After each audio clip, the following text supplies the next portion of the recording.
Bonjour à vous, messieurs et dames, c'est Riguel Afrique. Nous vous accompagnons une fois de plus. On parle actualité. Comme vous le savez, mesdames et messieurs, la semaine a passé. Les attentes des Congolais étaient beaucoup plus arrivées vers Angola, Luanda, la capitale de ces pays, pour comprendre encore une fois quelle sera la suite avec les processus de Luanda, avec bien sûr la rencontre des ministres des Affaires étrangères de ces deux pays. Alors, comme les choses de Luanda semblent un tout petit peu avancées, on va en parler, voir si c'est à l'avantage de la République démocratique du Congo ou c'est beaucoup plus les Rwandais qui continuent toujours d'en tirer beaucoup de profit. On va en parler. Mais on va d'abord aborder cette question parce que c'est l'actualité qui nous arrive déjà ce matin, mesdames et messieurs, des rides affrontements qui opposent les forces armées de la République démocratique du Congo aux rebelles du M23 et leurs alliés de l'armée rwandaise. Ça se passe dans les territoires de Lubero. Parce que la semaine passée, il y a des affrontements qui ont été même signalés aussi à Lubero.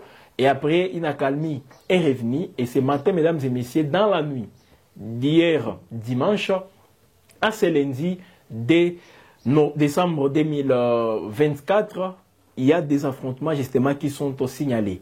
Et on a essayé un peu de contacter certaines sources pour nous en dire un peu plus, même au sein de l'armée, et c'est les militaires eux-mêmes qui nous confirment justement qu'il y a des affrontements qui sont en train d'être menés. Alors les rebelles du M23 et leurs alliés de l'armée rwandaise tentent de contourner une position de l'armée depuis la nuit de dimanche à ce lundi, les rebelles qui veulent justement foncer vers Ali Mbongo. C'est dans le territoire de Lubero, comme je suis en train de le dire. Alors les FRDC, ces affrontements se déroulent beaucoup plus à Matembe. C'est au niveau des collines de Kassinga, à 7 km de Kasege, qu'on peut encore une fois dire Kasege. Mais c'est à Kasege, 7 km de Kasege, que ces affrontements sont justement signalés. Kassinga, plus précisément l'endroit où les affrontements se passent, mesdames et messieurs, entre l'armée de la République démocratique du Congo et les rebelles du M23 et leurs alliés de l'armée rwandaise. Alors, l'armée a aussi réagi aux attaques de l'ennemi. Nous fait savoir le lieutenant Rugen Mbouyi, lui qui est porte-parole des opérations militaires Front Nord. Les M23 ont attaqué les positions de l'armée. Donc, ils veulent déloger les FRDC pour voir comment est-ce qu'ils vont agrandir aussi leur influence, accroître leur influence dans cette partie du territoire de Lubero. Alors, déjà comme l'armée a vu qu'elle est attaquée, elle s'est retrouvée dans l'obligation de réagir. Pas pour aussi se mettre complaisance à l'ennemi, mais c'est plutôt en légitime défense. Vous êtes attaqué, ils se sont retrouvés dans l'obligation d'agir. Cette fois-ci, ce ne sont pas seulement les Ouazalendo. Nous parlons de l'armée de la République démocratique du Congo, mesdames et messieurs, qui s'affrontent aux militaires rwandais. Là, c'est dans le territoire de Lubero. Alors, les combats en plein cessez-le-feu, autant de questions. Comment expliquer qu'il y a encore une fois des affrontements en plein cessez-le-feu?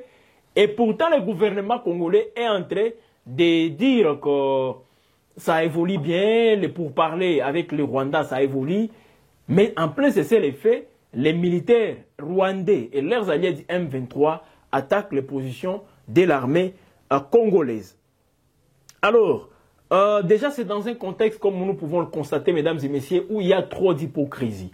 Les M23 et l'armée rwandaise veulent toujours, encore une fois, veulent plutôt manifester leur intention de récupérer autant de territoires, autant aussi un nombre important d'entités dans les territoires de Lubero, parce que c'est depuis le mois d'août que Lubero est aussi le théâtre des affrontements. Ils avaient d'abord commencé avec Kanyabayonga, jusqu'à ce qu'ils ont réussi, mesdames et messieurs, à entrer officiellement dans ces territoires avec la cité de Kirumba, une partie de Kirumba qui avait aussi vu les M23 et leurs alliés de l'armée rwandaise être assiégés. Et c'est comme ça, malheureusement, que ça se passe. Alors, on est entré, comme je le disais, il y a une hypocrisie de part et d'autre. Non seulement côté Rwanda, mais côté République démocratique du Congo, nous voyons aussi une hypocrisie dans les chefs de ceux-là qui sont censés prendre les bonnes mesures. Pourquoi on ne voit pas l'armée congolaise aussi réagir, non seulement réagir aux attaques, mais l'armée congolaise qu'elle se lance aussi dans les offensives? Parce que la meilleure défense, comme on l'a toujours dit, c'est l'attaque. Qu'on attaque aussi les militaires rwandais et leurs alliés du M23 pour éviter à ce que nous puissions subir leurs attaques. Mais ça ne se fait pas comme les gens sont en train de les demander. Il y a un autre aspect, et là c'est beaucoup plus les ministres rwandais des Affaires étrangères, tout juste après la réunion ministérielle à Luanda, où, encore une fois, la question des FDLR a malheureusement été priorisée. Et on en parle un peu malheureusement. Alors moi je pense qu'il y a une question qui fait à ce que l'attention de la population ne soit pas beaucoup plus focalisée sur tout ce qui se discute à Luanda. Aujourd'hui, on nous a tous emballés dans une question aussi purement politique qui est le changement ou la révision de la Constitution. Et tout le monde est en train, bien sûr, se focaliser sur ces points au lieu de rester focalisé sur la sécurité avec tout ce qui se discute au niveau de Luanda. Alors, qu'est-ce que le ministre rwandais a dit? C'est très grave, mesdames et messieurs, ces propos. Il dit ceci. Lui, c'est Olivier Nduhungirehe qui déclare que les mesures offensives mises en place par son pays, donc le Rwanda, pour faire face à la menace sécuritaire provenant dans l'est de la République démocratique du Congo, se poursuivront jusqu'à ce que l'accord visant à détruire les milices FDLR soit mis en œuvre. Il parle de l'accord visant voilà, à détruire les milices FDLR. Cet accord voilà, qui est aussi discuté. Donc les plans de neutralisation des FDLR. Il dit ceci, jusqu'à ce que ces plans seront mis en application, c'est à ce moment-là qu'ils vont aussi retirer indirectement, qu'ils vont retirer maintenant leurs troupes en République démocratique du Congo. Avec cette déclaration, les ministres rwandais confirment ce que Kinshasa accuse toujours les Rwandais. Kinshasa accuse les Rwandais d'avoir ses troupes en République démocratique du Congo et que ces troupes sont en train de nous faire la guerre. Alors, le ministre rwandais des Affaires étrangères, il confirme ses propos quand il dit que les mesures offensives mises en place par son pays pour faire face à la menace sécuritaire. Donc, il explique la présence des militaires rwandais en République démocratique du Congo par le fait d'écarter très loin la menace FDLR. Je crois que c'est clair. Alors, la question qu'on peut se poser, les FDLR sont à Lubero. Les FDLR, oui, ils disent qu'ils sont à Rutshuru, qu'ils sont à Nyiragongo, à Masisi. Mais à Lubero, là, vous exagérez. Même à Walikale, parce qu'ils sont partout là-bas. Alors, un autre questionnement qui nous intéresse, mesdames et messieurs, c'est de savoir comment le gouvernement congolais est parvenu à accepter les conditions du Rwanda. Donc, que le Rwanda nous présente ces desiderata où ils ont son cahier de charges concernant les FDLR au lieu que le cahier de charges du gouvernement congolais, qui est celui de voir les militaires rwandais quitter l'Est de la République démocratique du Congo, que ce cahier de charges soit beaucoup plus considéré, on considère celui du Rwanda. Et les Congolais n'ont pas justement, n'ont pas eu de l'attention sur cette question parce que nous sommes tous emportés par la question de révision au changement de la Constitution. Et pourtant, il y a les Rwandais est en train de prendre les décisions sur la République démocratique du Congo au niveau des Rwandais. Ce sont les déclarations du ministre rwandais des Affaires étrangères. Il dit ceci, en d'autres termes, j'explique en tout cas des termes très simples. Il dit ceci, le gouvernement rwandais va retirer ses troupes en République démocratique du Congo quand le plan de neutralisation des FDLR sera effectif. C'est à ce moment-là qu'ils vont retirer leurs troupes en République démocratique du Congo. Et pourtant, nous savons tous que la question des FDLR, c'est ça n'existe même pas en République démocratique du Congo. Ils ne sont même pas là, les FDLR. Les FDLR des 94, ce ne sont pas les mêmes FDLR qui peuvent constituer une menace au Rwanda. On peut juste faire les calculs en termes d'âge. Quelqu'un qui avait, supposons qu'ils avaient 20 ans, à ce temps-là, en 94, aujourd'hui, le moins âgé aura 50 ans. Quelqu'un de 50 ans, un militaire de 50 ans, constitue toujours une menace au Rwanda. C'est ce qu'ils veulent nous faire comprendre. C'est toujours des faux fuyants. Malheureusement, les gouvernements congolais tombent dans les mêmes erreurs. Pour les Rwandais, les FDLR, ce sont les Wazalendo. Donc, tant que les Wazalendo seront toujours actifs contre les militaires rwandais en République démocratique du Congo, les Rwandais vont laisser ces militaires ici. Alors là, nous sommes toujours en train de tomber malheureusement dans les pièges qu'on a. Et pourtant, c'était un piège visible. On avait alerté depuis le début que c'est un piège du Rwanda. Et si on continue toujours à nous voiler la face, on va reconnaître les mêmes sorts que celui de 2009 avec les CNDP. D'ailleurs, si on peut aller plus loin, les RCD, on peut encore retourner un tout petit peu en arrière en voyant même l'AFD, qu'est-ce qui s'est passé. Donc, à un certain moment, c'est la République démocratique du Congo qui est en train de perdre cette bataille diplomatique face au Rwanda. Parce qu'il y a une naïveté notoire de nos autorités. Celles-là qui sont censées discuter pour la République démocratique du Congo manifestent en tout cas leur insuffisance en ce qui concerne les tactiques diplomatiques. Ça, nous devons le dire tout haut. Parce que ça ne sert à rien qu'on alerte et puis vous ne prenez même pas en compte toutes ces alertes, que ce soit de la société civile ou les leaders d'opinion qui connaissent très bien tout ce qui se passe ici dans la région. On avait alerté, mais voilà, Kinshasa n'a pas pris en compte toutes ces alertes. Aujourd'hui, on parle de la question des FDLR et même à Luanda, c'est cette question qui est beaucoup plus valorisée. Et pourtant, on devrait beaucoup plus focaliser sur les retraits des troupes rwandaises. Mais qu'est-ce que le ministre rwandais vous dit? Les troupes rwandaises vont quitter l'Est de la République démocratique du Congo quand les plans de neutralisation des FDLR, qu'elle considère comme étant les Wazalendo, sera effectif. Alors, nous ne sommes pas là tout simplement pour critiquer. Nous sommes aussi là pour apporter quelques pistes de solutions. Qu'est-ce que nous pensons comme alternative à ces échecs diplomatiques déjà constatés? On peut se ressaisir. Se ressaisir, ce n'est plus en discutant sur des tables de discussion. Oui, on peut continuer toujours à discuter, mais pour avoir de la force, c'est sur le terrain.